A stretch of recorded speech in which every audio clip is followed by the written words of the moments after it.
Thank you. I attended the training, it was very good too. It was 4 hours of pretty good information and discussion, and I thought it was very well attended too. The whole room was pretty full, so I know you were there too. And else have anything? Mr. Hartman, could you perhaps update the recent state participation that we've had with some of our athletes? Oh, I'm sorry. Some of our student athletes, we've got some kids who were at state just recently. Oh, yeah. Could you please? Absolutely. Yeah, Yeah, we why don't had, you come up, Mr. Hartman, so people can hear out there once we get the streaming going, or people want to listen by recording. So. thank you, Mr. Joshik. Yeah, Kylie Moffitt finished third at state diving this past weekend at the University of Minnesota Gene Freeman Center.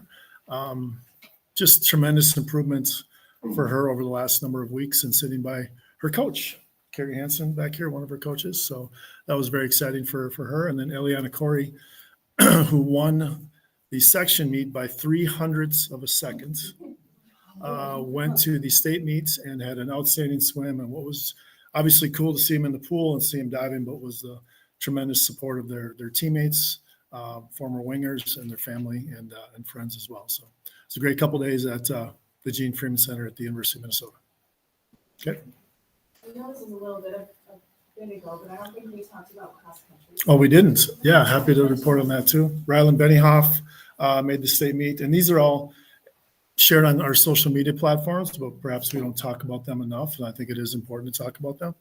And then Nora Hansen, for the 4th year in a row, made the state meets. Each time an individual makes a state meet, I send them a letter and a little greeting card, and I save them. And I had to put the parentheses around the number 4 for Nora Hansen because it was the 4th time that I had sent her a card. So exciting times for our individuals as well as their teams as we transition to our winter activities, which I think I'll be back here talking about that in a few minutes. So, Thank you. okay.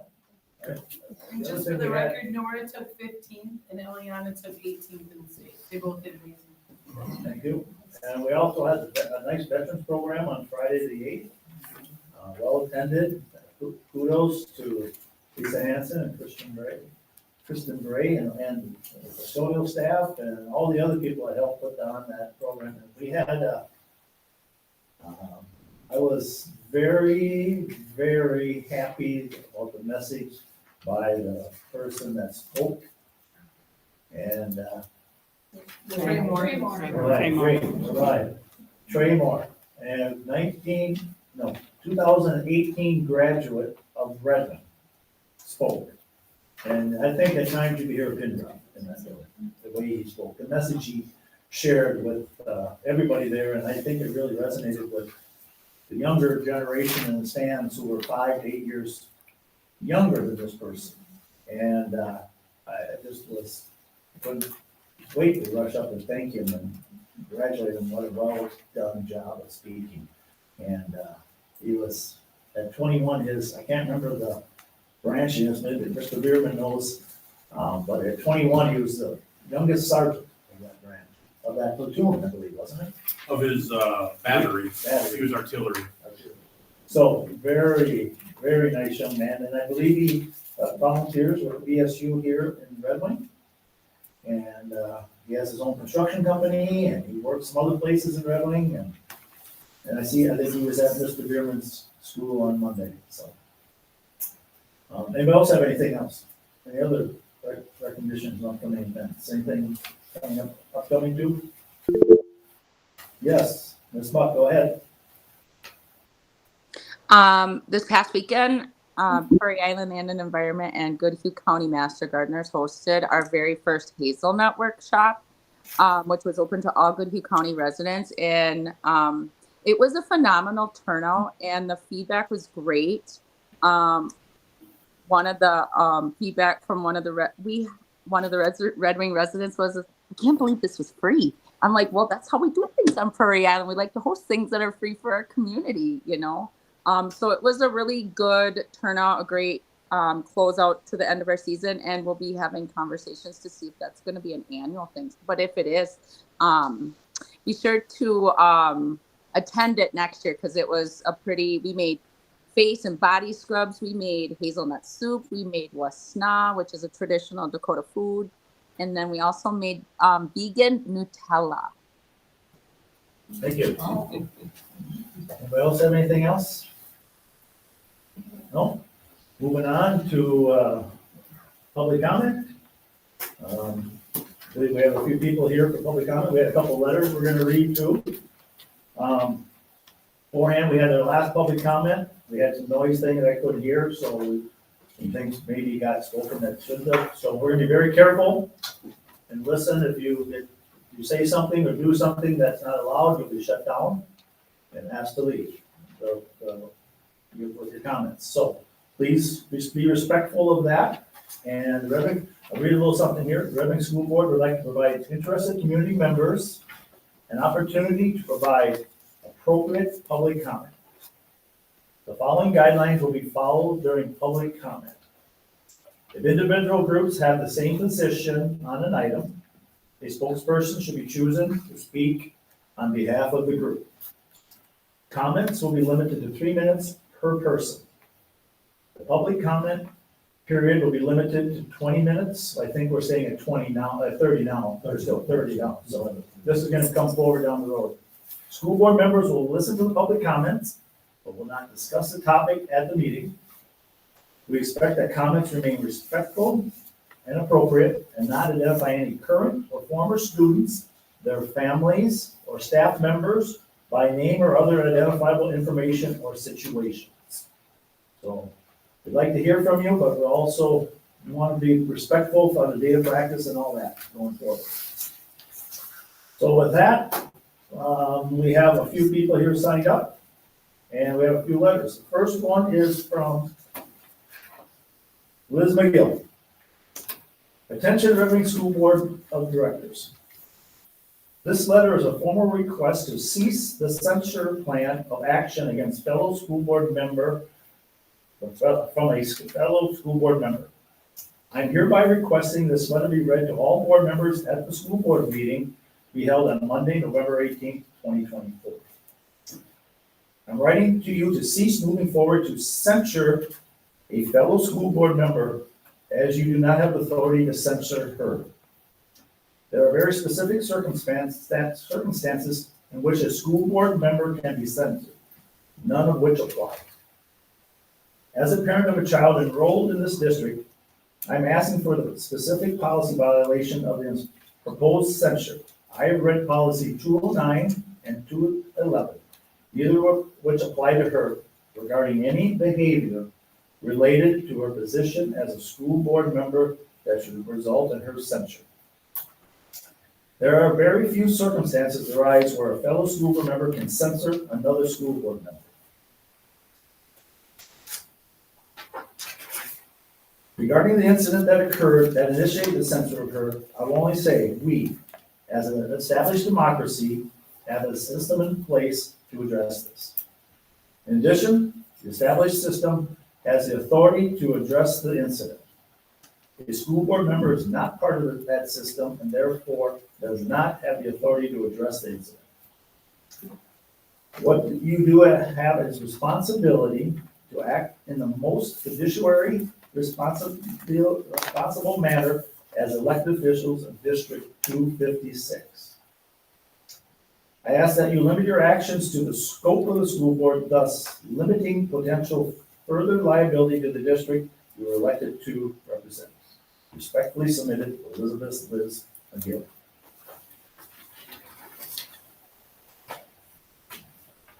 Next letter we received. To the Red Wing School Board and Superintendent. There is a school board member who should have resigned months ago. She is putting herself above the interest of the school board and its integrity in making decisions. She is not living up to the Red Wing School Board Policy 209 Code of Ethics. Her continued presence on the school board is a huge distraction for the district. The institutional energy going into this situation is a hindrance. If she refuses to resign, she should be removed.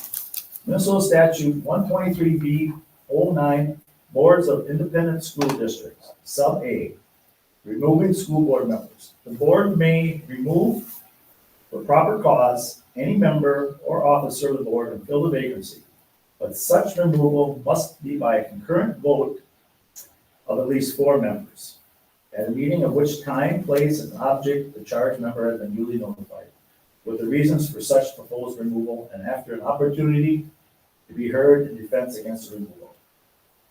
Time is of the essence. We urge the board to expedite the removal of the school board member before more damage is made to Red Wing Public Schools' reputation. Sincerely, concerned citizens of Red Wing. Margaret Hanson, Bitsy Joy, Chris O'Connor, Mario O'Connor, and Helen Olson Reed.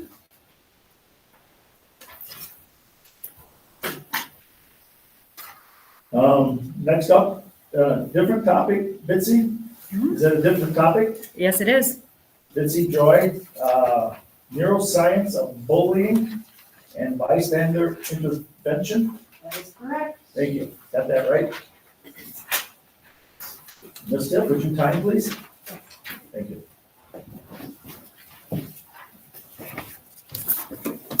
Hello, my name is Bitsy Joy. I reside at 2342 Hawkwest Avenue, and I am a graduate of Red Wing Public Schools, class of 1997.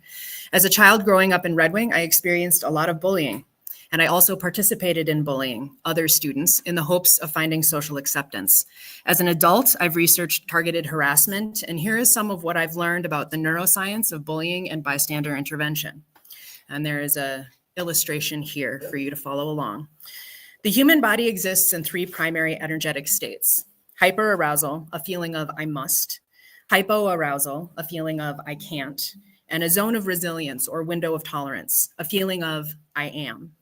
When a person feels safe, they experience the healthy enthusiasm of hyperarousal, the rest and restoration of hypoarousal, and the mindful engagement in being in the zone of resilience. But when we have fear, we start to have automatic responses. The automatic response in hyperarousal is fight, flight, fawn, or appease. In hypoarousal, it's a freeze or flop response. And in that zone of resilience, a person can respond to fear with a tend and befriend response, an open curiosity. Agents of oppression. People engaging in antisocial, thrill-seeking behaviors such as bullying, vandalism, and petty theft pursue states of hyperarousal for dopamine, a feel-good chemical that gives a sense of pleasure. Harassers direct their attention to the targets of their oppression to take their energy because every time they get a response from their target, it gives them a dopamine hit. It's the reward that you get for being a bully. Bystander intervention is a tactic that can be used by anybody to increase safety for the person who's being targeted with harassment and reduce the dopamine that the oppressor receives. I did my first bystander intervention training in 2016 in response to an uptick of street harassment after the presidential election that year. The 5 Ds of bystander intervention are distract, delegate, document, delay, and direct. Distract. When you see someone being bullied, it's best to focus your attention on the person being targeted with harassment, not the bully. Do your best to distract that person. You may ask them for directions, spill a drink and ask for help cleaning up, or simply ask if they want to play a game with you. The goal is to draw their attention away from the bully. Delegate. If the person being harassed is already being distracted, look for an authority figure that may be able to step in, such as a train conductor, a crossing guard, or an older student that's well respected in the community. Document.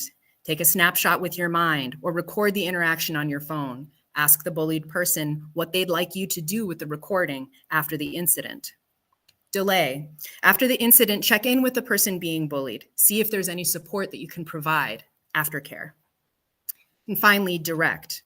This is the last resort. Directly confronting the bully. Tell them to knock it off and then focus your attention on the person being bullied. Right to Be is a nonprofit that offers free bystander intervention and de-escalation trainings, and they're offering a bystander intervention training tailored for educators tomorrow afternoon at 5 p.m. for free online. They also have a curriculum available for youth and adults in a variety of settings, and the internet address that you can check out those resources is listed here. Given the current political climate, we are going to see more harassment. We are going to see more racial harassment. We are going to see more harassment of people that are gender expansive. We are going to see more of it. And the more our community can do in order to get skills in bystander intervention and de-escalation, the safer our community is going to be able to be, especially for our most vulnerable youth. Thank you. Christina asked, would you like me to follow up with you? Yes, please. Okay, so before you go, I'd like to make sure I get your contact. Absolutely. Greg Morris? Chair, thank you. I'm going to defer if there's other parties ahead of me. I want to make sure that we're honoring their time. Okay. That's all right with the board. Michael Johnson?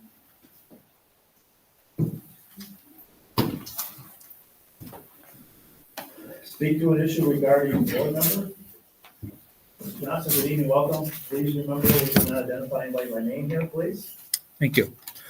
Name's Michael Johnson. I am a retired school teacher, public school teacher from central Wisconsin. My wife and I made Red Wing our home in 2015. I'm here tonight basically at the prompting of others to address the issue surrounding a school board member. And what I guess what I'd like to address tonight is that whatever decision made tonight is going to be sort of a precedent-setting situation. In my former career as a teacher, I was active at the union level. I understand there are protections for union members. There are different relationships between school board members, administrative members, and teaching staff and paraprofessionals and other groups. However, I think the question on everybody's mind is, what does this situation mean for me? And I think whether you are the person at the lowest end in terms of the, pardon the expression, food chain of a system, or at the highest end, ultimately everybody wants to know, well, if I was in that situation, what would I be facing?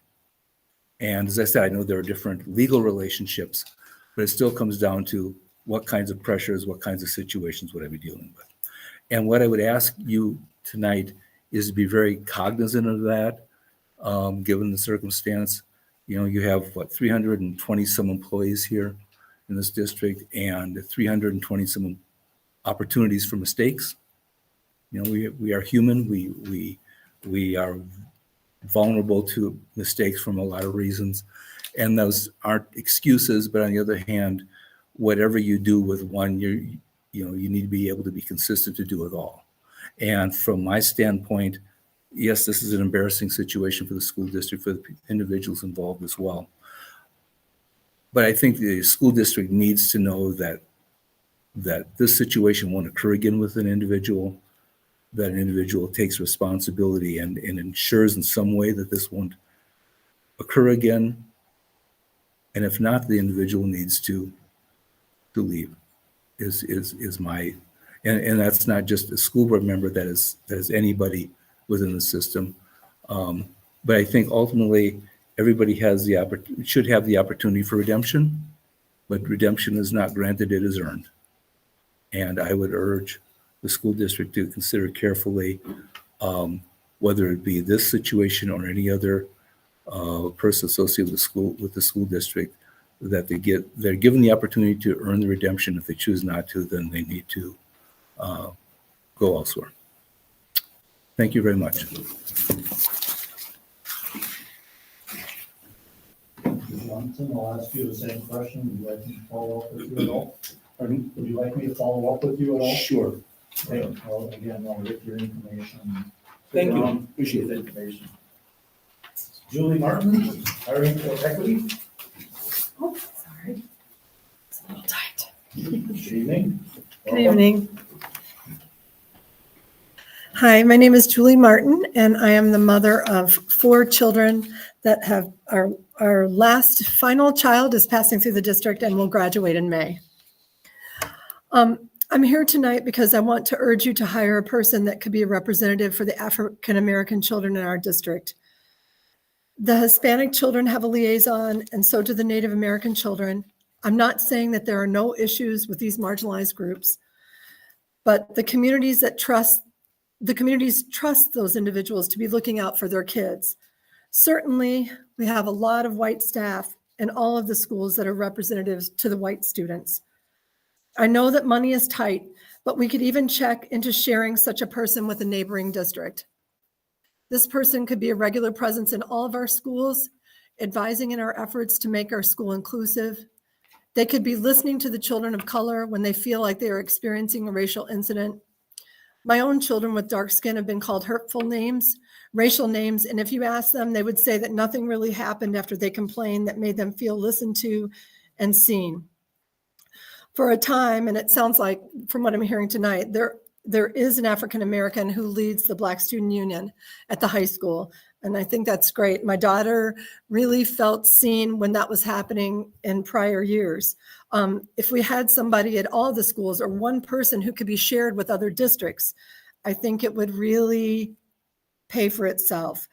And I know it isn't easy to hire a qualified person of color to come to our district. I'm just not sure how much HBCs have been reached out to. Maybe it's not a teacher. Maybe it's, I feel like schools are training people in equity. And I think there is somebody out there that we could have.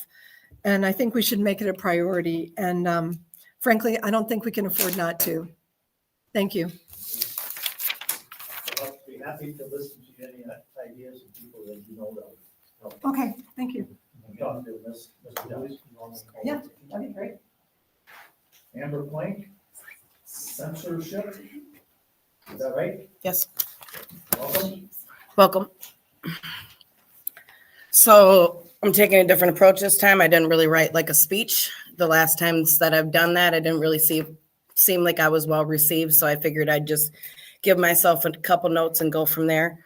The primary reason that I'm here this time is, again, to once again ask for you guys to do a independent study to come in and see if there is racism. And I'm requesting also that this time you guys do a public response as well as my previous request for a written response. This last weekend, there was public defacing of some property in some of the parks in town. There were swastikas written on some of the little tablet things in town, and then there was Trump written on them. I've also heard about an incident in the Walmart parking lot where there was a young African-American male who was called the N-word, and a white male from the community made it seem like he was brandishing a gun. Also, like, people bring up things about there's no paid adult representation for the Black Student Union. It's my observation that the school district would rather address sport teams and not racism.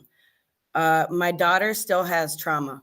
Her trauma is already here, and it's great that you guys are doing things now to maybe stop things in the future, but it's happened in the past. And what do I do with a child that's already broken and beaten down because of a system that allowed this type of stuff to happen? We've known it was a problem and we haven't done anything. And it's, Careful what you say here, please.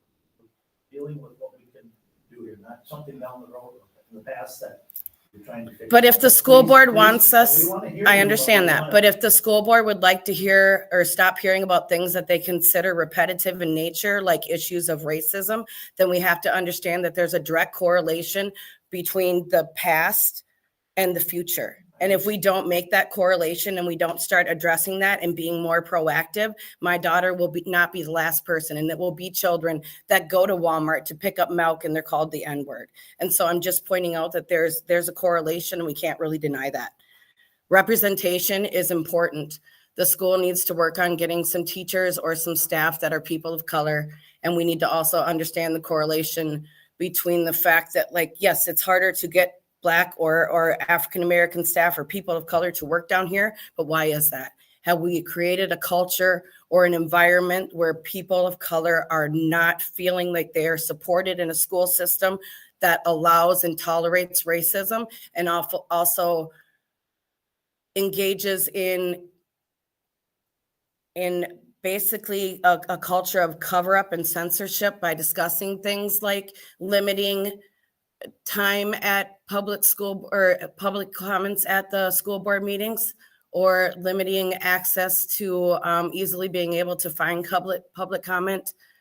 I feel like do we want to be known for a culture of censorship and censorship and cover-ups, or do we want to be known as a culture and a school district that promotes compassion and care? The greatest predictor, I'm done. All Give right. her a couple of seconds, because I did interrupt her. Okay, one more As long as thing. it's positive. Yep. I would just like to point out that in my observation, it's not exactly positive, but it's true. In my observation, it seems like the school board cares more about fluffy dogs than children that are being targeted. That's not fair. Come on. I've seen the Let's be part of response. the It's solution here. it's my opinion and observation. I'm sorry, but that's We're how I done. feel. We're done. Thank you.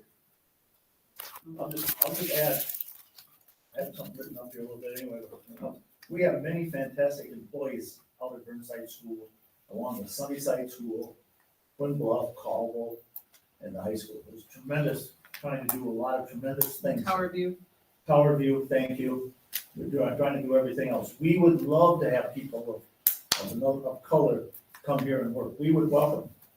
They don't apply. They don't come. If you have some ways and means to get somebody to come down here, Amber, we're interested. We're listening. Okay? Mhm. With that, thank you. And I would like to follow up with you. You know I would. Yes, please.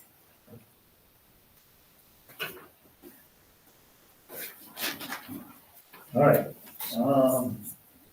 Beth, Reading, is that correct? No, it's breathing out. Okay. It's got big red letters here. I was the only hand that was back.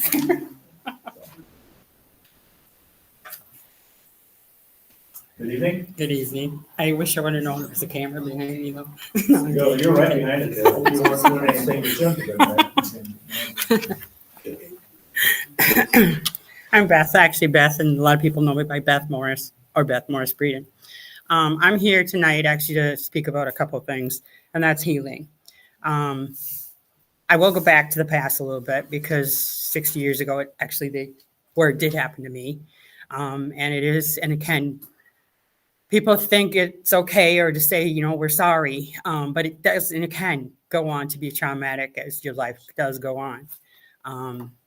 I've come back, yes. I've been here quite a long time now. But you do experience that trauma. And I do feel for your daughter. Because it's something I know I went through it. I got the apologies, got the teachers with apologies.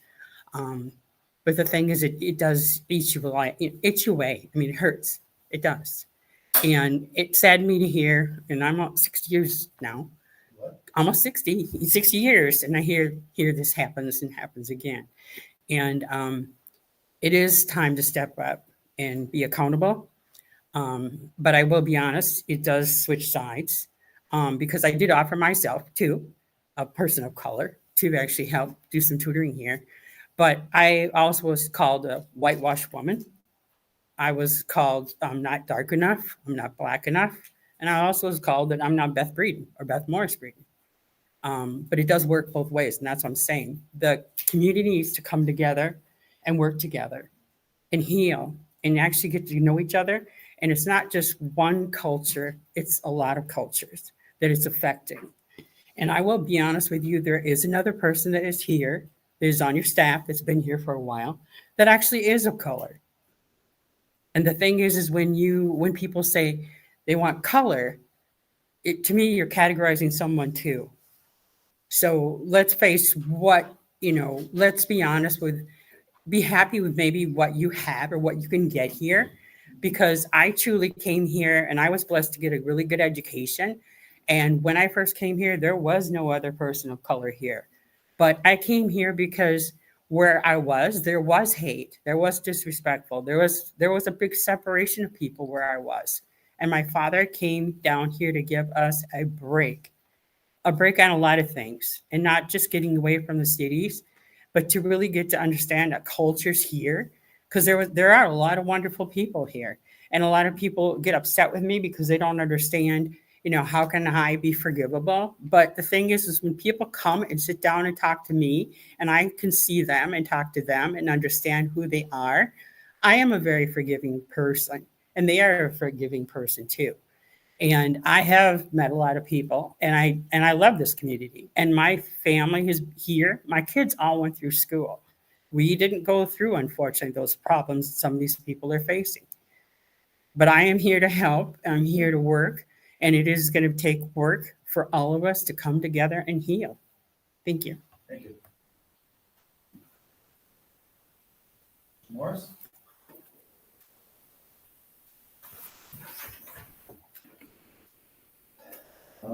can't quite read what you're talking. Building limitations. Well, if you were left-handed, you would. Oh, you asked that question? Chair Bryant, Yes, thank you. directors, community members, I'll be brief, good and gone. I wasn't going to speak, but I felt compelled after talking with some of you and members of the public. This is not a prepared speech, nor have I coordinated or colluded with anyone. I think some of you know I have a rich history, not only being a graduate of Red Wing Public Schools, but having a great preparation to go on and do some other things. I'm going to challenge a little bit the notion that we can't hire people of color. And I want to be very careful about that term. I believe in the Native American culture, it is not popular to refer to Native Americans as people of color or as a minority. But there have been people of color and there have been Native Americans in this community for quite some time. That is absolutely chronicled.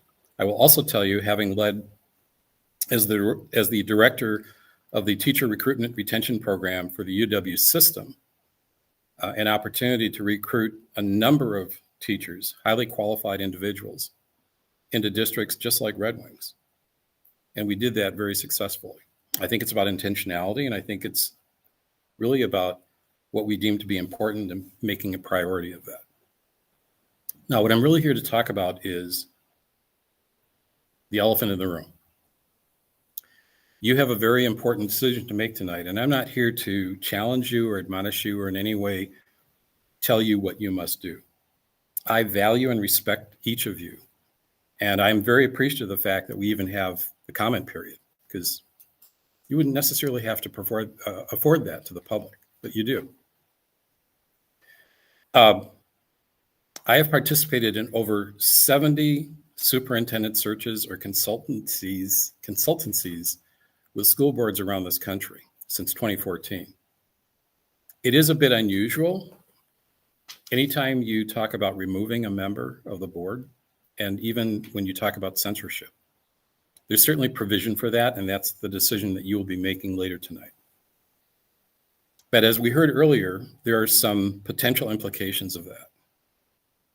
And so while you go forward, I'm saying this really more so for the public to understand that the board, I believe this board has been working diligently to try and address the issue that some have described as a moral issue, some have described as distracting, some have described as embarrassing. Each of you as individuals have to make choices. We all do. And it's really not right for someone else to question what choices we make. But I will say this, I believe this board will be acting within its authority to do what it thinks is necessary in order to carry forward. I'm honored by the fact that I am in this building almost on a daily basis now.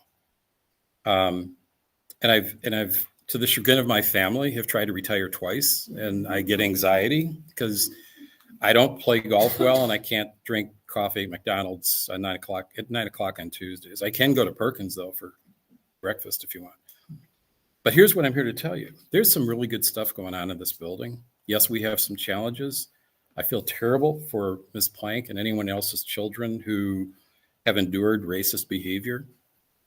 I think there are some solutions that we can talk about. I know that the board and the administration is working diligently to try to address those things, but we can do more and we must do more. Every day you have staff in this building. Am I over? That figures. Story of my life. But I would just say this. I would like for us to do what we need to do tonight and move on. I think there's a positive future ahead if we work together and diligently in trying to resolve these problems. And I would also encourage you, if you haven't had the chance, and especially for the new members of the board as well as the city council, come up here sometime. I won't refer to the new superintendent, but I'm not going to refer to him as the old superintendent either. But we have a person who absolutely is working hard, and I would encourage you to please know that we appreciate what you're doing and how you're going about trying to address many of these issues. Thank you. I'll echo what Mr. Morris said. If anybody in the public's listening or sitting here tonight, principals welcome you to come and walk around the schools. I've been through the high school here, I've been to the middle school, I'm going to Caldwell tomorrow, I'm going out to Burnside, Mr. Pago's room at Sunnyside. There's just a lot of activity going on there, but there's just nothing going on, but people are saying so. I'm seeing kids in the hallway, but they all got passed because they have to go to the library, they go to the office, the nurse, or somewhere else, go to a different class. They're not what people are hearing. But there's a lot of great things, like Mr. Morris said, going on in here and every building, school building we have. So please take the time to look at it, view it, stop in, but just don't take what you hear because that person may not have heard it correctly either. So I have one thing I forgot. Ms. Tiff, you're the newly elected people. Would you have anything care to say? Anything? Ms. Tiff was re-elected. We welcome her. It's going another 4 years in January as well. Mr. Easter, Mr. Coney, Ms. Anderson. Thank you. Appreciate that. All right, we'll move on. First student update. So with first student, I mean, we've had all kinds of headaches with busing at the beginning of the year. There's no doubt that we've had buses that haven't shown up, buses that have been late. I hate to even say anything, but it feels like it's getting better. We've had far fewer incidences of the buses being late. We're tracking those to make sure the communication between the district and first student has been very good of late. So I'm just hoping that that can continue and that the number of incidents that we have of buses being late continues to decline. It sounds as though they've been able to hire some more local drivers, which has certainly helped significantly because that was a big source of some of the stuff because they didn't know where they were going and some of that. By and large, the number of complaints that we have had lately, the number of late buses, have decreased significantly. So hopefully, again, I almost hate to say anything, but hopefully that continues and we can get off to a good start because winter's around the corner. And if you did say that, I apologize. Has there been any penalties imposed? So those have all been tracked. They have not been delivered at this point. Any questions on that, on the busing? Okay, we'll move on to administrative reports. So with you got your list of things here, so activities, still some winter coaching vacancies. I don't know, is that still accurate, Mr. Hartman? We still looking for some winter coaching? Yeah. Okay, so there's still a few there. Buildings and grounds, the arena is up and running, that's all getting going. Inspections that are done, indoor air quality management plan. The Wachipi committee is planning already for next year. One of the hindrances that we've got with that is the football schedule for next. What? We figured that out. Oh, well, that's good. Okay, so never mind, but the planning is in place for that. One of the things that ended up happening last year was the Wachipi ended up coinciding with the Hispanic Heritage Festival and the Minnesota Children's Book Festival. So trying to coordinate some of that, evidently Emily's got a little of that ironed out, but I don't know about. So we met on Friday, sorry. We are gonna start next year with a new schedule. So during Native American Heritage Month in November, will be a round dance that is hosted inside the gym. And then the Wachipi will be moved to the spring. Mr. Hartman and I had a brief chance to talk about that today, just so it can be more of a planned event. And then we always know it might be this weekend. And then we can advertise as well. So that also helps us get away from the conflict with the football schedule. So the next Wachipi meeting will be meeting to actually be talking about fundraising with Red Wing Arts, Honoring Dakota Project, the district, and the city and students as well. Okay, thank you. Community ed, probably the most interesting part of this report is that community ed last year served 66,566 participants. So you've got 67,000 people at some point there, that are repeats in there, but they coordinated 58,304 hours of facility use for 28 outside groups. So that is a report that gets submitted to MDE. And then also the Adults with Disabilities kicked off the fall season. They had a jack-o'-lantern jig held on Wednesday, the 30th here at the courtyard. That was a lot of fun. That was interesting. and they had over 100 participants who attended that.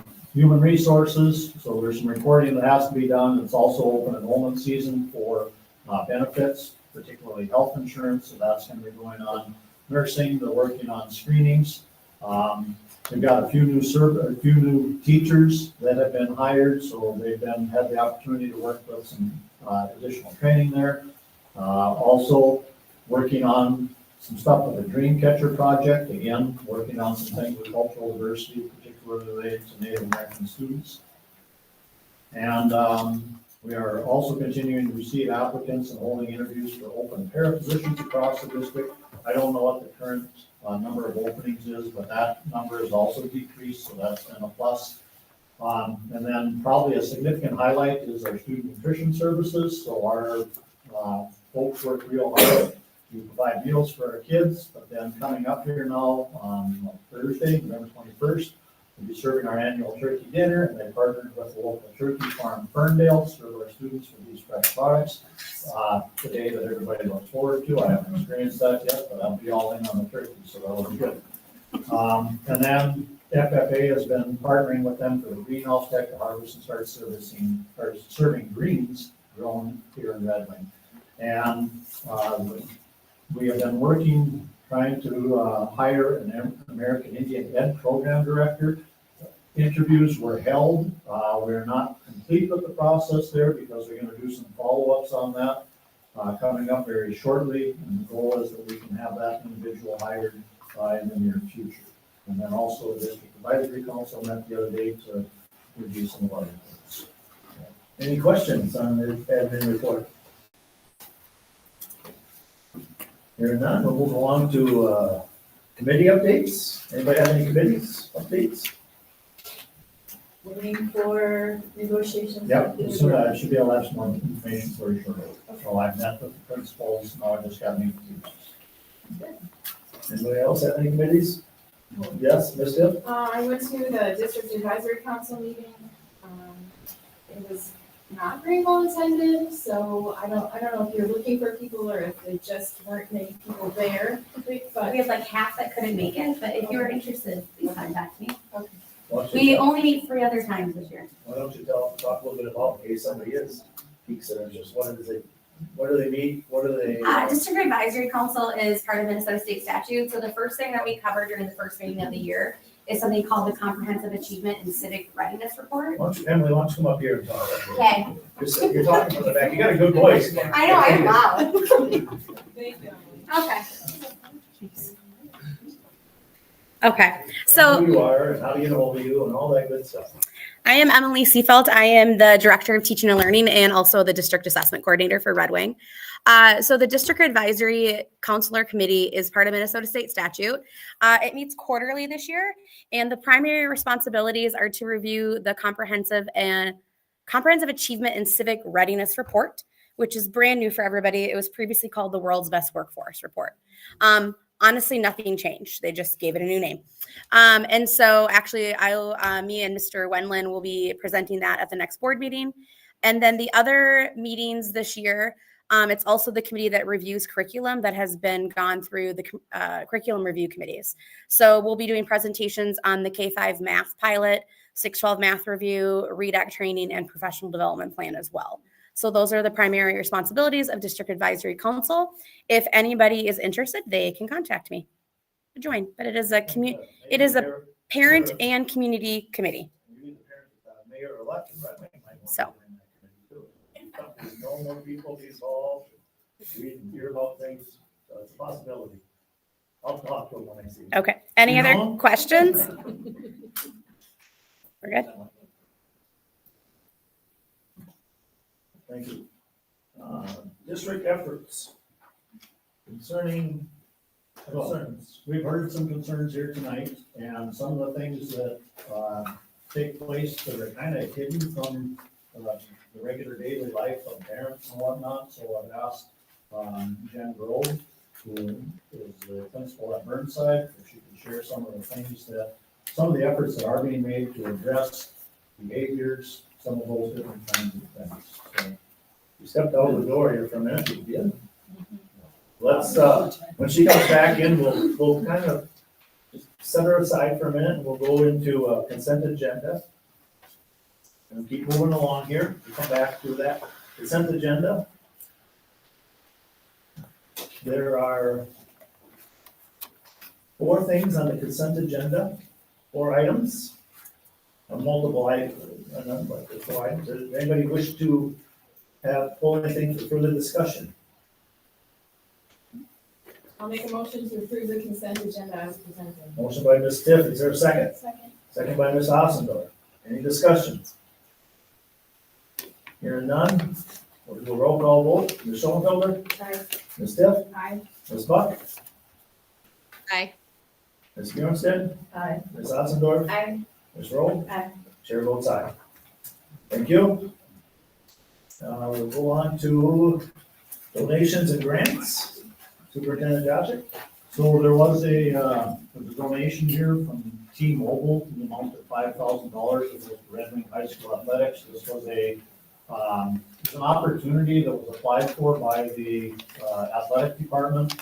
There was work that had to go into that, and then because there was a significant number of applicants, then we ended up going into a bit of a lottery to get to there, but there's $5,000 that the district will receive. Those funds are going to be utilized to benefit as many programs as we can, so probably areas perhaps like the weight room and some of those areas that all of our athletes and programs ended up using. So that is an interesting put to good use. Okay, is there a motion? What does the board wish to do? Motion to, I'll make a motion to approve the resolution. motion by Ms. Ossendorf, is there a second? Second. Second by Ms. Rowe. Any resolutions, roll call vote? Anyway, Ms. Buck? Aye. Ms. Rowe? Aye. Ms. Ossendorf? Aye. Ms. Schoenfelder? Aye. Ms. Bjornstead? Aye. Ms. Tiff? Aye. Chair votes aye. Thank you. Mr. Chairman. Great, I see you're coming back in. Ms. Grove, would you please come up here? District efforts concerning addressing concerns. Good evening, welcome. Good evening. Good evening. I'm Jennifer Grove. I am principal at Burnside Elementary. I am mostly presenting because I think Burnside has been, it's been a difficult couple of months for us, right? Because there have been some behaviors that have taken place that none of us want to have had taken place. And as a result, I just kind of wanted to go through and explain what we've been doing and what we will continue to do. I want you to know that as a building, the administration, which my student support coordinator and myself and my school social worker, we went to every 4th grade classroom and had direct, explicit conversations about not name calling. And, you know, just having very, very direct conversations. Additionally, what we did is that I use my morning meeting or my morning announcements to discuss what expectations are. At Burnside for PBIS or positive behavior interventions and support, we are safe, kind, and responsible. And that means what we have to do is we have to take care of each other. We have to make sure that people are safe. We also have to be responsible for ourselves and be able to take on jobs such as being responsible and not using names to denigrate or make fun of other people. In response to some of those things, or also in response to that, we had recess circle up. So we use what's called responsive classroom, which is really about building relationships and making sure that everybody feels a part of a community. And one of the things we do as part of a responsive classroom are recess circle ups. So Jordan, Mrs. Flynn rather, my student support coordinator, worked with our paraprofessionals and kind of outlined all of the skills that we really need to be watching for and all of the behaviors that we need to be watching for so that we're pretty proactive with it. And then in response, what they did was what we call a circle up. And we do those quite frequently, reminding kids of what expectations are.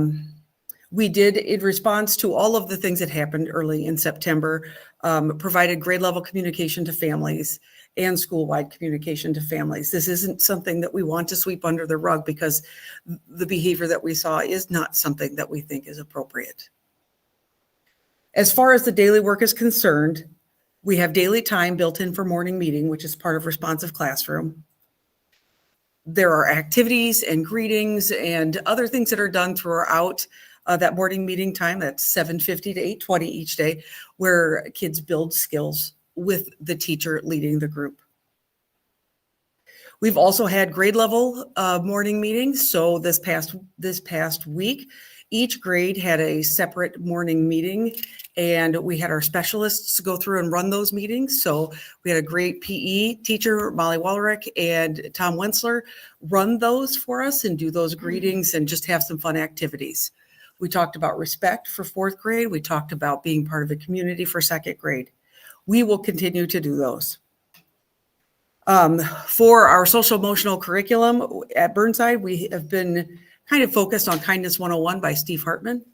And there are a lot of videos, just a massive amount of videos with lessons that go with those. And one of the great things about Burnside staff is that they were able to take some of the videos that are in place. If you go to kindness101.com and play those to the class, and it was related specifically to what we've been dealing with. Morning announcements also for me every day include, aside from talking about being safe, kind, and responsible and what our expectations are, we focus on the Heritage Month. So we have focused on our Hispanic Heritage Month. This month is Native American Heritage Month. We have been fortunate that Prairie Island has worked with us and all of our liaisons, and we've worked on some vocabulary this year. So students are learning how to say hi, what mother and father and grandparent or grandfather mean. And so we've tied that into our morning announcements. We've also had the opportunity to talk about Cole Red Horse Taylor. We'll be talking about Amos Owen pretty quick. Today we talked about Hemanicha, and we talked about how sacred that was. And so we tried to tie that into our community because we are all part of this community. As far as what's upcoming, what we're looking at is, we used to go to Eagle Bluff for 4th grade, but now what we're going to do is we're going to have a kindness retreat from Youth Frontiers. That'll be for our 4th grade. We'll do that in February, and we will be using Red Wing High School kids to run our small groups, and we're really looking forward to that.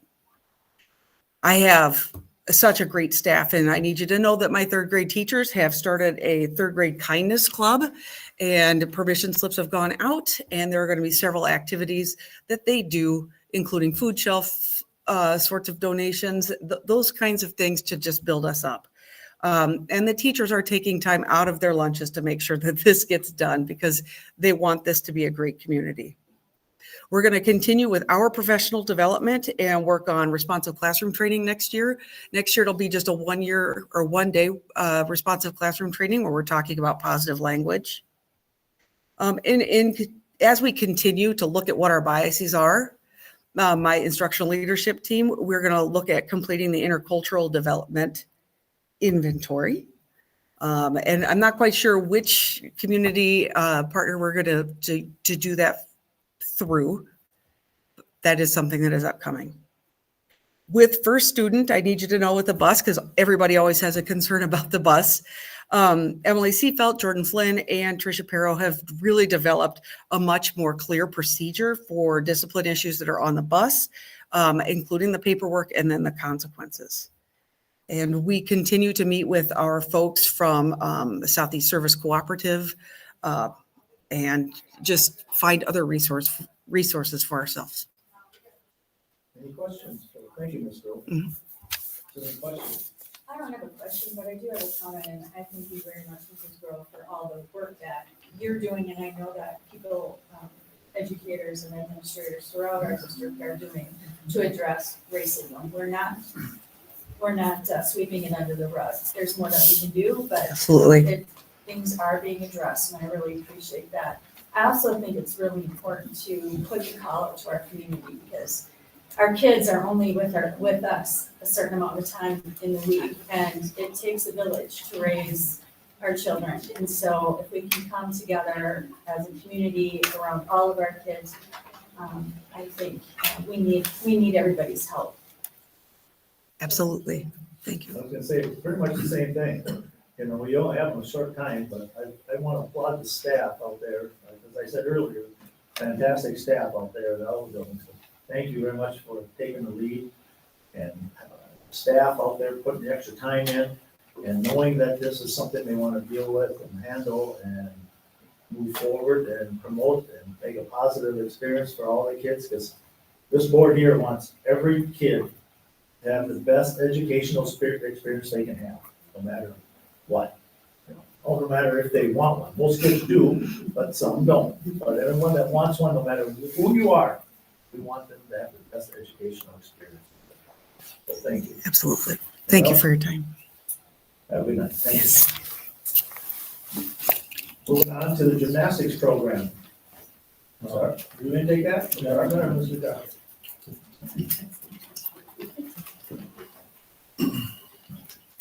Good evening once again. So this all came through quite quickly this past week through outreach to multiple outside individuals, connections throughout the state, the gymnastics community. We were unable to find a coach until Friday. So on Friday, I was able to have a couple of conversations with individuals within our community that stepped up. I sent a note to our families Friday morning, unsure where this was going to go. I went off to State Swim and got an email at State Swim that a couple of individuals are interested. We were able to discuss with them and interview them on the phone, on the cell phone, in between some races. And we were able to get them registered for the Minnesota State High School League course that Saturday, the next day in Wayzata.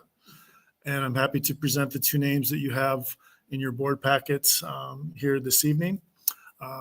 We met with the coaches this afternoon. We met with the families this afternoon down at TNT. They're excited to, with the approval here this evening, to continue their season. We had a number of individuals that volunteered for practices last week that will continue to touch the program in some capacity over the next few days and weeks. And the first question I got from one of our athletes is, now can we order our new leotards? So that's where their mind is at right now, but they're ready to go. And I'll just say their names. Huge shout out to Pam Richardson and Jamie Voigt for choosing to step up for our kids. I'm extremely grateful for those two individuals, as well as another assistant interview that we're going to have tomorrow.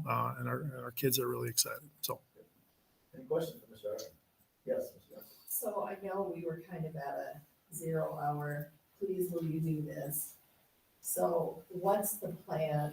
When do we start looking for if Jamie and Pam are stepping up to fill in a gap? Are we gonna start right away looking for those people for next year to make sure that we have a coach to continue to grow and build the program? good question. When we hired a different program head coach that came back after many years away, I thought that was a 1-year deal. They did an outstanding job and they're back. I have every confidence in these two individuals as humans that they're going to work hard and do the job. Within that, we have other skilled gymnasts that are potentially going to help this program. So to answer your question, as soon as we need to. Okay. And So I'm not questioning. What I want to make sure we're doing and thinking about is that if these coaches are not interested in staying long-term, that we're not just going to go, well, okay, we're good for now. Yep. And then it ends there. Right. So I didn't mean any disrespect to those two Yep. people.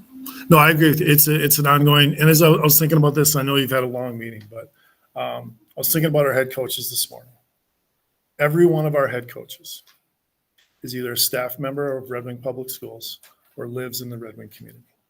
And as I reached out to Rochester, Menominee, St. Paul, to potentially have interest in this position, it was the commute, the drive, for very little pay, right? So we need to continue to recruit educators and teachers that want to coach from my office's perspective, that want to work with our students outside of the normal school hours.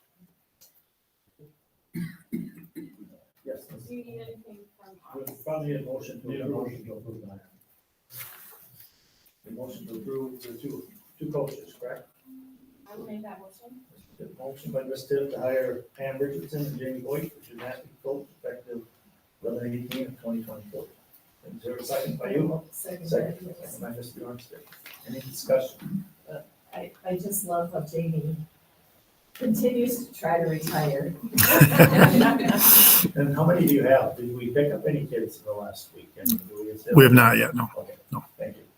All right, roll call vote. Ms. Buck, Aye. Ms. Tiff, Aye. Ms. Ossendorf, Aye. Ms. Rowe, Aye. Ms. Schoenfelder, Aye. Ms. Bjornstein. Aye. Chair votes aye. Thank you, Mr. Hart. Thanks. Moving on to 2024 proposed legislative resolution. So the 2025 session is just around the corner, so there's certain things that end up impacting all schools, and there's some things that end up impacting certain individual systems a little bit more than others. One of the primary things that is really important is the Native American mascots legislation that went into place here a while ago. Red Wing currently is on the list of schools that there are concerns about Native American mascots. So that is something that's gonna have to be fixed legislatively. We're gonna have some conversations around that. From everything that I've been able to gather, Prairie Island is in favor of us retaining everything related to Red Wing and our current mascot. So we'd like to be able to further those discussions with the legislature. The MCAs, Minnesota Comprehensive Assessments, so these are the tests that you guys end up seeing, the results released in the paper. With those, there's some challenges with those because if a kid opts out, it's just a 0 on your test score. If we have kids that they're learning English for the first time, and currently we've got over 100 students within our system that are learning English as they're trying to learn content. Those tests are only offered in English, so that can be a bit of a challenge as well. So, and also you're going from last year's third grade and comparing them to the upcoming third grade. It's not the same kids that you're tracking. So we feel that we've got better systems in place of assessing how our students are doing. We'd like to be able to forward that over to compensatory funding. There's a funding source that's directly related to free and reduced lunch counts. And now that all students are having meals free, the number of people that have filled out those applications has declined despite significant efforts to have people fill those out. And unfortunately, there are direct financial consequences that are related to that. And the legislature is going to have to figure out some sort of system on that so that systems are not being penalized simply because people are not filling out those forms. Earn safe and sick time. This is a legislation that, again, very well intended, but as school systems, we already had leave systems in place that were in our contracts. And that earn safe and sick time, sometimes the language has gotten to be messy and it's just kind of gotten to be a bigger headache than anybody probably intended. And as always, unfunded mandates, things that we are required to do that we don't get associated funding with. It's kind of like sometimes you get a grant and all of a sudden you got this great program in place and then you don't have any money to pay for it the following and subsequent years. So those are some of the things that the board is recommending that we carry forward to the legislators. Okay, any questions on, we've had a discussion the last meeting or so, and the legislature released meeting in January. So MSBA will be sending these to MSBA to be our legislator. And we'll send them to our legislators as well, so. Any discussion, otherwise we'll entertain a motion to approve those items. So moved. Moved by Ms. Rowe, is there a second? Second. Second by Ms. Schoenfelder, any discussion? Hearing none, we'll do a roll call vote. Ms. Tiff? Aye. Ms. Schoenfelder? Aye. Ms. Buck? Aye. Ms. Rowe? Aye. Ms. Ossendorf? Aye. Ms. Bjornstein? Aye. Chair votes aye. Passes. Thank you. School board member censure.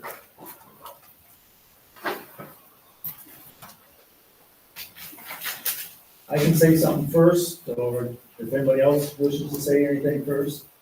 Why is this? Maybe I should start. This is not easy, I'll tell you that, because Rachel has been a friend, a colleague on our board. It's not something you take lightly by having to take some discussion about your board member. However, those things weren't brought on by any of the other board members here as to why we're having this discussion.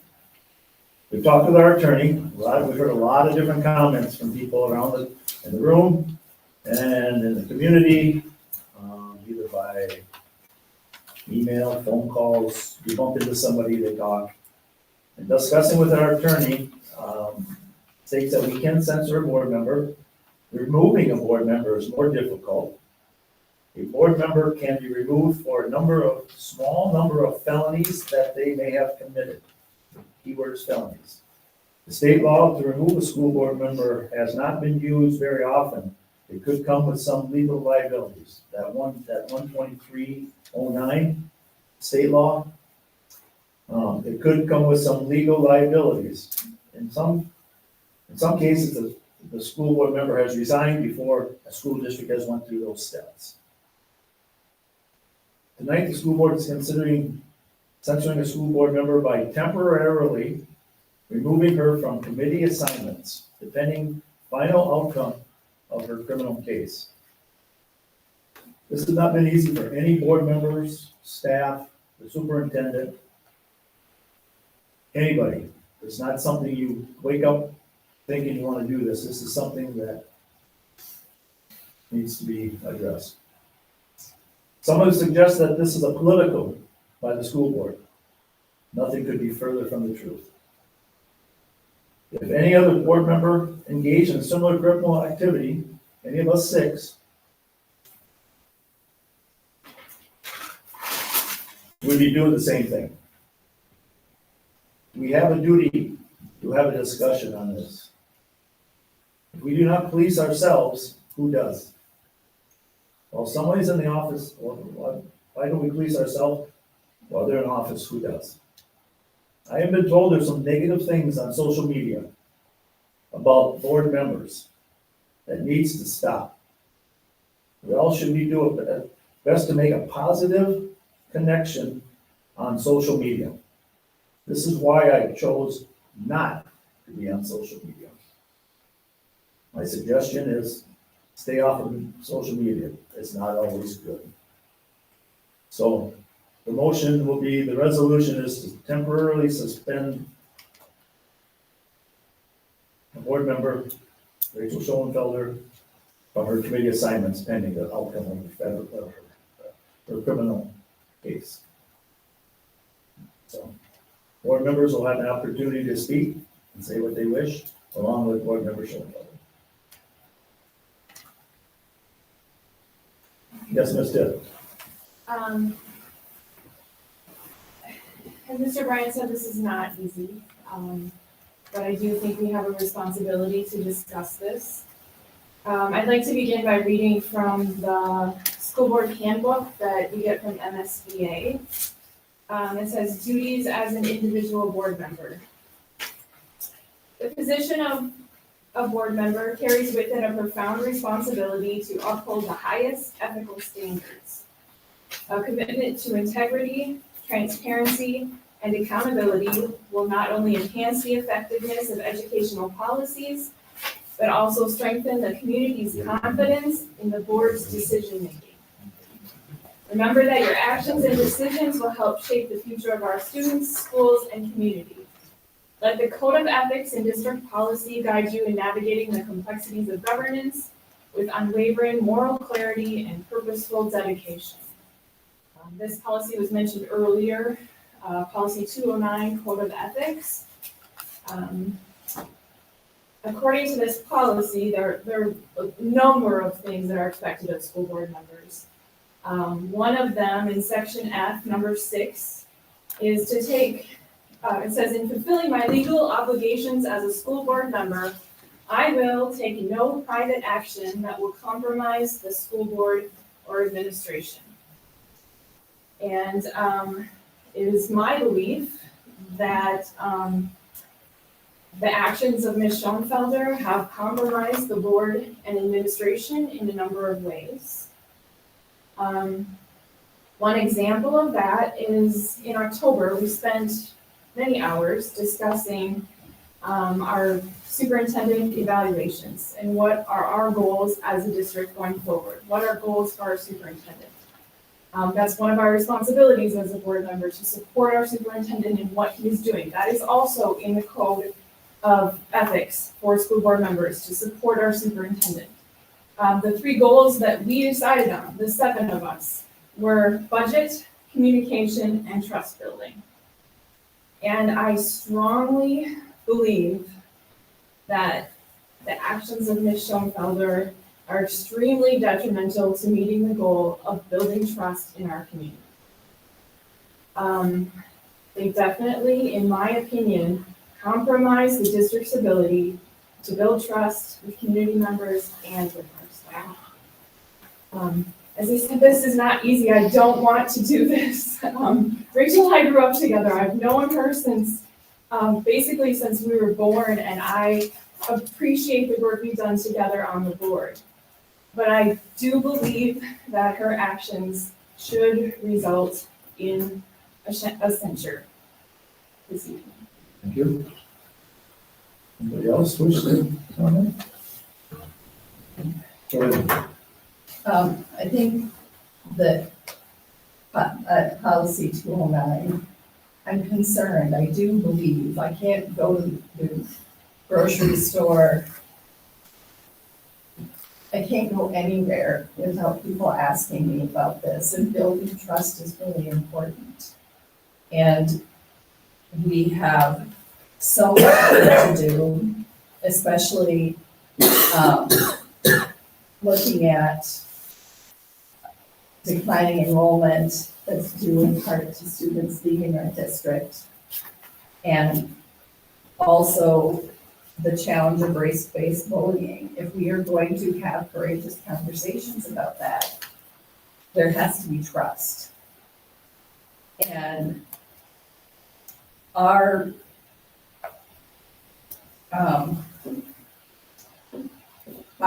trust has been compromised. And we, I know I was a teacher here for 33 years. And being a teacher, unfortunately, that comes with a natural higher standard. When you are in the community, you have to really think long and hard about what you're doing and how other people see you, because you are in charge of kids. And I got a little break after I retired, but I'm back here now. And understanding that, once again, what I do in my personal life also is reflected here. And it's an example for the kids, it's an example for the parents.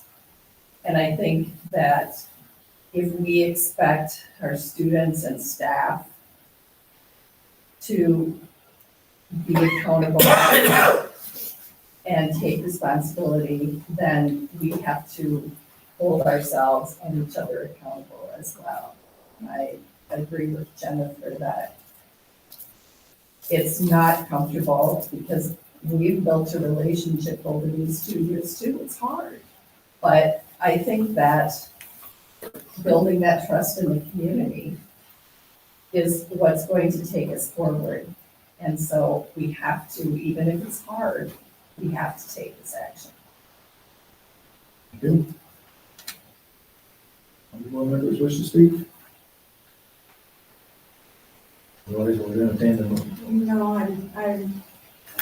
I'd like to speak as well. Go ahead, Ms. Rowe. A couple of questions first. I appreciate these handouts, however, it would have been nice to have had them earlier so I could have actually had time to read them and study them and understand them more.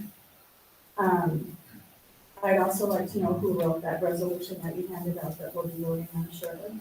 Veteran Public School Attorney. Okay, thank you. That's why it's a legal document that's fine. Any fine I business? just was asking who voted. First of all, I think this is premature timing. I think that, we should have let the process work itself out. I think the only reason we're talking about this is because it landed on the front page of the paper, and the optics of it look bad for the school districts, and I think, we should let the process in litigation work itself out. I think we need to keep the allegations in perspective. And I think there's more to the story than any of us know, and I think we're projecting what we think we know into what maybe has happened. And I don't think we know the truth. I don't think we know it all. And that's what our legal system is for. That's what justice is for. And we're condemning someone who hasn't even been properly put through the system. So I am shocked that we're having this conversation without anything having been done. She's been charged, but she's not convicted. There are lots of things that we don't know. Lots of things that we don't know. And I think it's really unfair to put somebody through this front page paper and this public shaming that we're putting her through. It's atrocious.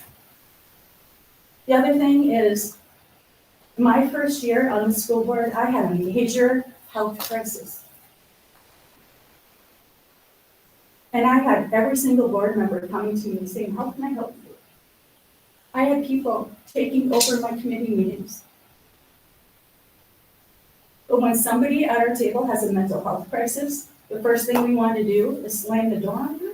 Are you kidding me?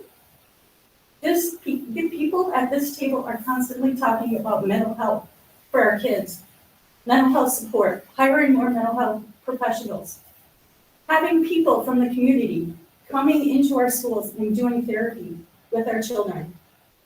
But yet somebody who's at our table and has a mental health crisis, this is our response. Unbelievable. And then some people say, what kind of example are we setting? What kind of role model?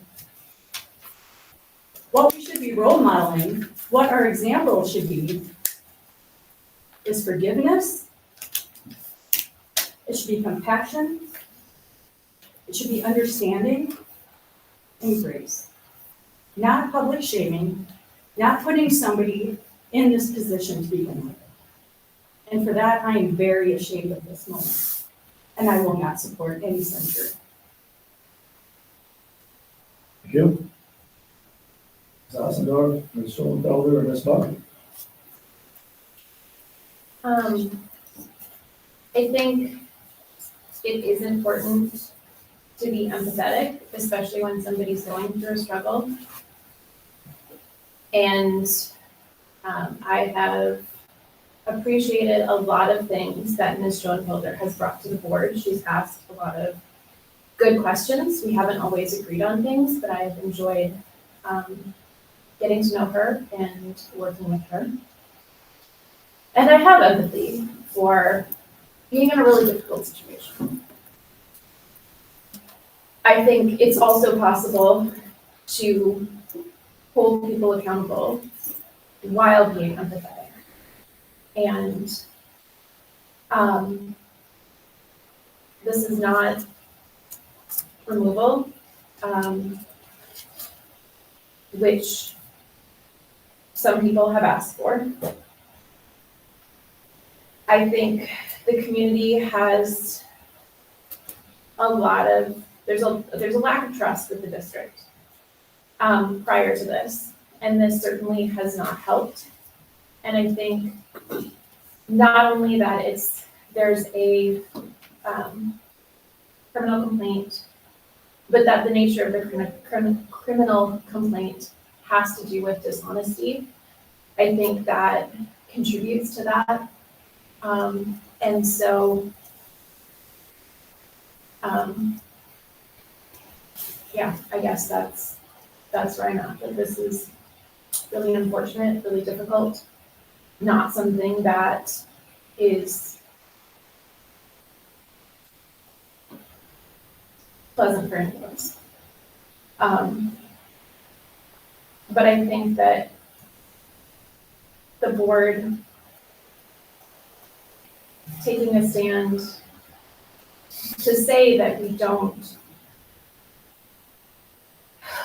approve, I guess, align ourselves without, yeah, I mean, I think it's an important thing for the board in order for everyone to move forward. You. Schoenfelder on the spot, go ahead, here to speak.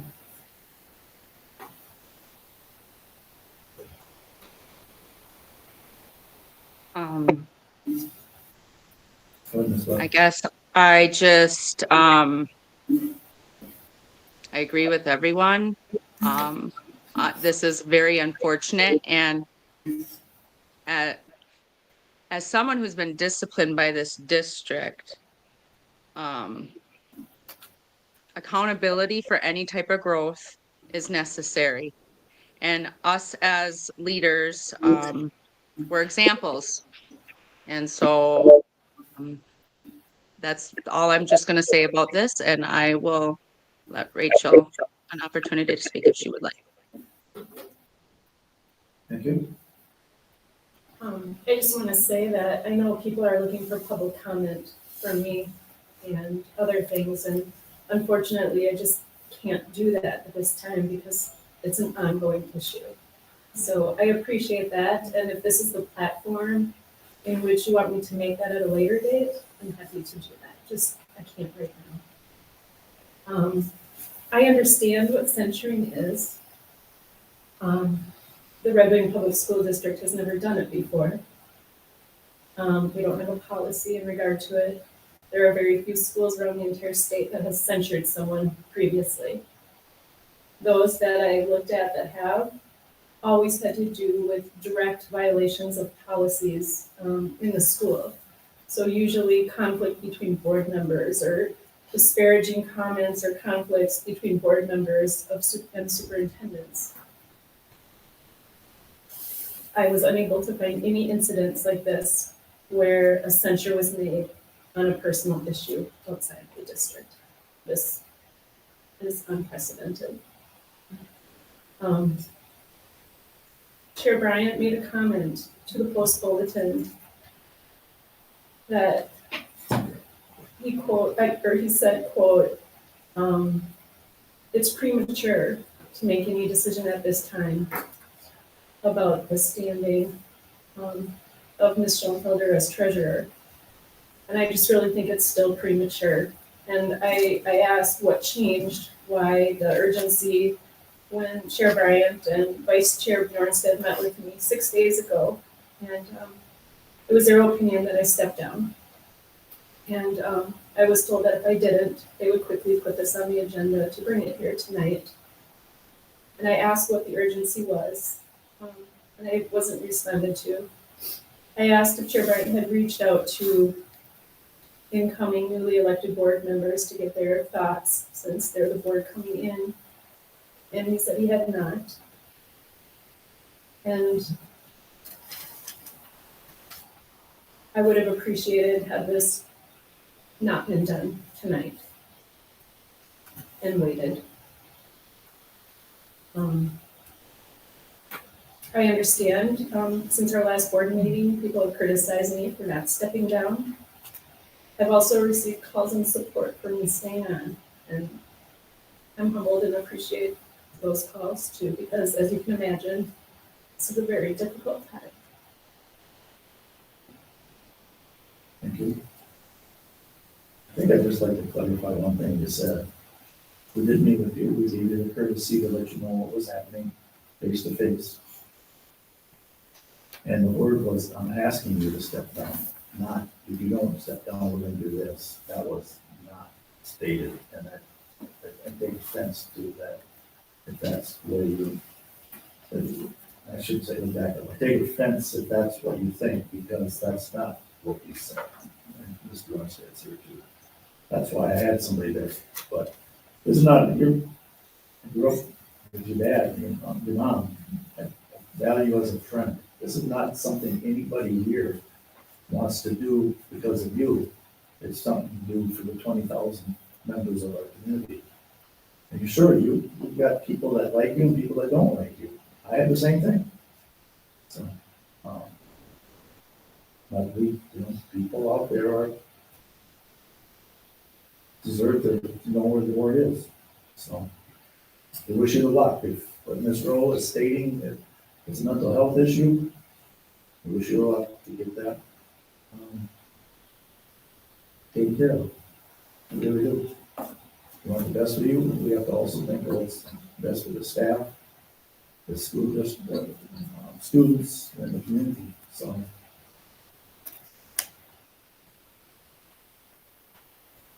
What's the board wishes? Anybody want to pass the resolution or not pass the resolution? What would you like to do? I Whoever wants to- need some clarification on this resolution. I don't understand how it's worded here.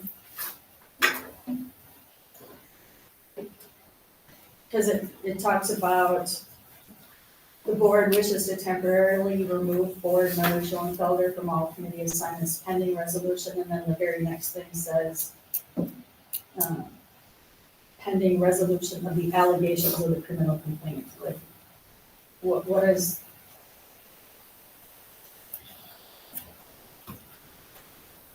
Pending resolution. What does that mean? What does that mean? The outcome of your case. Then what are we gonna do? Later. Then what's next? There's no steps to take next. We Well, haven't decided, we haven't gotten that far, we haven't passed this, or she hasn't been, like you stated, been found guilty or not guilty. We don't know what her outcome is. right, so, That's what he said, that's what he so said. what are we gonna do then? What if she's found not guilty? Then we come back and we non-censure her? We'll Is that, remove the is that the temporary- board's plan? we'll remove the- if somebody's found not guilty, then we'll remove the temporary, committee assignments. We'll just go back to whatever. Oh. So, this is drafted by the attorney after he. I'm asking for clarification. Do we all understand this document? Because I surely don't. I understand it. Right, because you've probably met with the attorney. What's that? Have you met with the attorney?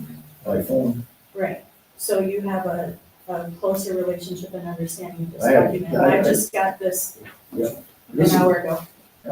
It's a legal document, we're not gonna put it on email, I wasn't going to. Right, but as a chair, it's your duty to explain what this means.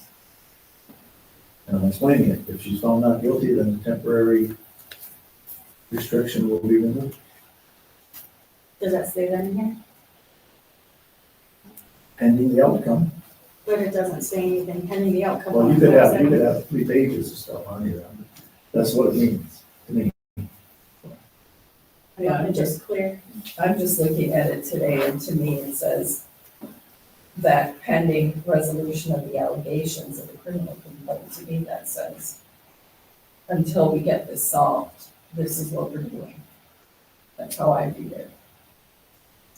My understanding is the same, and that then it would be the board's decision at that time what to do.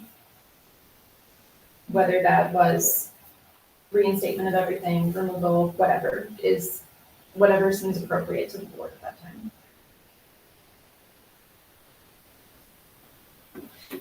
What do you wish to do?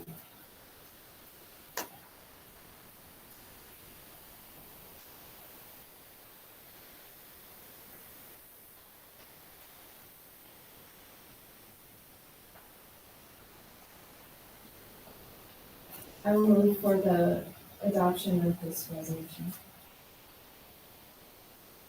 Motion by Ms. Tipp, is there a second? I will second it. Second by Ms. Bjornstad.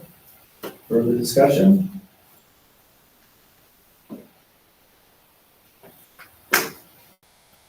For the record, let's read the resolution. Let's be moved and seconded to resolution to temporarily remove a school board member's committee assignments. Whereas the school board has authority to make, change, or temporarily remove a school board member's committee assignment as the board sees fit. And whereas a criminal complaint alleging gross misdemeanor theft was brought against school board member Rachel Marshall Schoenfelder on September 30th, 2024. Whereas the school board unanimously accepted board member Schoenfelder's resignation as treasurer effective October 21st, 2024. Whereas the criminal complaint against board member Schoenfelder has not yet been resolved. And whereas the school board wishes to temporarily remove board member Schoenfelder from all committee assignments pending resolution of the allegations of the criminal complaint. Now therefore, be it resolved by school board of Independent School District number 256 as follows. It is hereby proposed that school member Schoenfelder be temporarily removed from all school board committee assignments pending resolution of the allegations of the criminal complaint. Board member Schoenfelder is hereby indefinitely removed from all committee assignments effective immediately. This action does not limit or interfere with board member Schoenfelder's right, responsibilities under Minnesota statute 123B-09 to perform the required duties of the duly elected school board member. The motion for the adoption of the foregoing resolution was duly seconded by board member Bjornstead, and hereby vote being taken thereon and following voted in favor of. And the following voted against the same. So.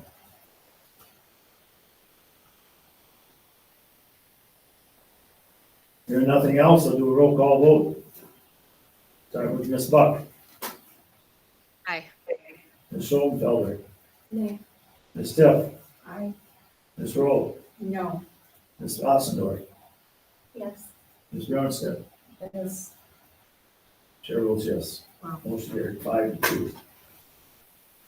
Next agenda item.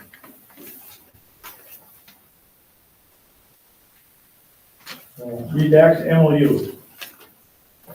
The READ Act, so that's, there was some specific funding that was provided for the implementation of professional development for the READ Act. So we visited with the representation from the union, put together a document that would support that MOU, which will allow teachers to be paid for their time for this professional development.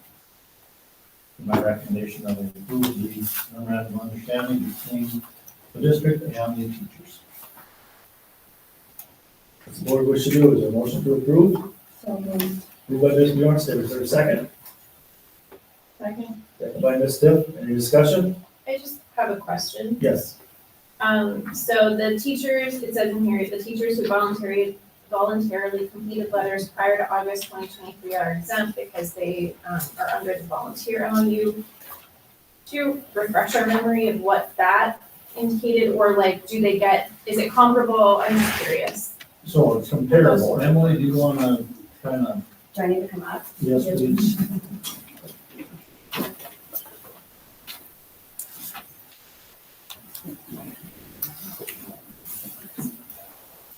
So the background on that is MDE in 2021 had voluntary sign up for letters training. We had about 16 staff that completed at that time, along with administration. So they're under a previous MOU to get their time back. So the big difference is this current MOU for those doing READACT training right now, their training is within contract time. And then this is like when you've reached your 80% at the end. So there was a larger monetary amount for the previous MOU because they did all of it completely on their own, not within contract time as well. So they fall under that one because they already have an MOU that had payment and some other things involved with it. They are not part of this MOU. Any other questions? Answer your question? Yep. And it was a one-time amount. So we had to look at from last year going forward another 2 years, how many staff would fall under phase 1 and phase 2. So it's a one-time amount that we get that we can carry over, which is how we got to the, might seem a random $340 per year. So. Okay. What's the board wish to do? Do you wish to make a motion to approve? We already did. I just You did? interrupted with the question. Oh, you did? Okay. What's going on here? I apologize. Okay, well, we have a motion and a second. Ms. Roll. Aye. Ms. Ossendorf. Aye. Ms. Bjornstead. Aye. Ms. Tiff. Aye. Ms. Schoenfelder. Aye. Ms. Buck? Aye. Chair votes aye. Superintendent report. Really don't have very much for you. We kind of discussed some of the items that we've been on the deal. I was honored to be part of the Veterans Day program that was held here on November 8th.